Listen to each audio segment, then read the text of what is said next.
Hey, it's Casey Orr and Shawn Whitfield with iTruckTV.com. It's time for your NASCAR update, and we're going to get you up to speed. Hey, it's Shawn Whitfield and Casey Orr from Valvoline Racing Radio on Rock 105, and we're keeping you up to speed on iTruckTV.com. This week, we're recapping the Brickyard, probably the second biggest race in all the NASCAR season, and we got a bit of a treat because we saw two drivers duel it out, and the winner being a surprising Ryan Newman. That's right. Ryan Newman in the number 39 Quick and Loan Chevrolet was our winner.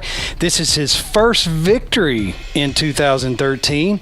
And Casey, interesting enough, it comes 2 weeks after he got the big announcement from his boss, Tony Stewart, that he is no longer a part of their organization in 2014. Yeah, one of those interesting stories where off the track intertwines with on the track. He loses his job. About a week after that, kind of got into it with Kyle Busch, and now he's out winning one of the biggest races of his career at a perfect time and in front of what is his home crowd. And Shawn, I talked about two racers dueling it out. He outraced Jimmy Johnson, who Jimmy Johnson was great all day, but Ryan Newman really was perfect. That he was, but you got to hand it to Ryan Newman because he did have a little bit of an edge because Ryan was on the Coors Light pole. He got his 50th pole in his career, so he did have that front number one position and had the best location on pit road, which makes a lot of difference at Indianapolis. And that's really what ultimately won him the race. Jimmy Johnson, who started the race second, finished the race second, but it was a pit row mistake by a crew member. They were a little bit late changing the left rear tire, and therefore those few seconds added up to a lot. Ryan Newman going to get the victory. However, don't feel too bad for Jimmy. As we'll explain in a minute, his points lead got a little bit bigger. Moving into the results of the NASCAR Sprint Cup Series race, the Brickyard 400 at Indianapolis Motor Speedway. And as we've just been talking, Ryan Newman was the winner. This is his first victory of 2013. This is also his third top 10 finish in 13 races at Indianapolis Motor Speedway. Second spot was Jimmy Johnson. Third, Casey Kane. Fourth, Tony Stewart. Fifth was Matt Kenseth. Sixth, Dale Earnhardt Jr. Seventh, Jeff Gordon. Eighth, Joey Logano. Ninth, Juan Pablo Montoya. And 10th, Kyle Busch. Some other notables: Paul Menard, who won this race a couple years ago, finished 12th. Carl Edwards 13th. Kevin Harvick 19th. Clint Boyer had a bad race, finishing in 20th. Of course, Danica Patrick, her first chance on a stock car at Indianapolis Motor Speedway, finished 30th. Shawn, how dominant was Hendrick Motorsports, or Hendrick Motorsports Powered Machines, which includes Stewart-Haas?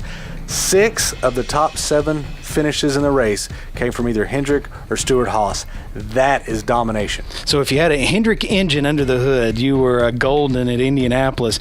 And talking about engines and manufacturers, Chevrolet has now won 11 consecutive NASCAR Sprint Cup Series races at Indianapolis Motor Speedway. So they have certainly been dominating that track for a long time now. The only driver to creep into the top 7 that wasn't a Hendrick driver or Stewart-Haas was Matt Kenseth, who's been having an unreal season. So the cream really did rise to the top at the Brickyard. All right, moving into the drivers' standings after the Brickyard 400 at Indianapolis Motor Speedway.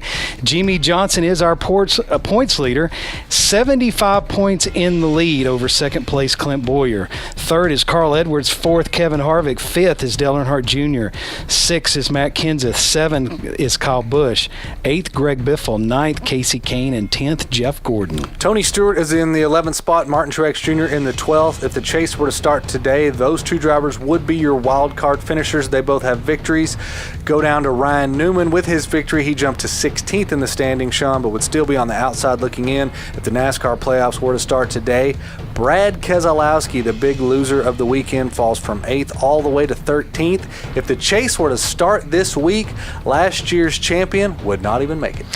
Casey, when you go back to 8th position with Greg Biffle, and you go with Casey Kane in 9th, Jeff Gordon in 10th, Tony Stewart in 11th, Martin Truex in 12th, Brad Keselowski in 13th, Kurt Busch in 14th. There's only 20 points that separates 8th position to 14th position. 6 races going forward before the chase.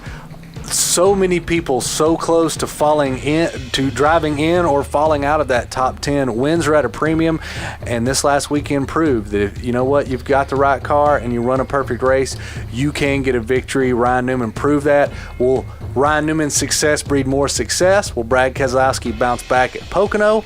Well, I guess we'll find out, but sure enough, you can hear about it here. That's right. And, of course, in the world of NASCAR, we will be running the NASCAR Sprint Cup Series race this weekend at Pocono Raceway. So we'll bring you all the action right here with Up to Speed on iTruckTV.com. Also, you can find us on iHeartRadio.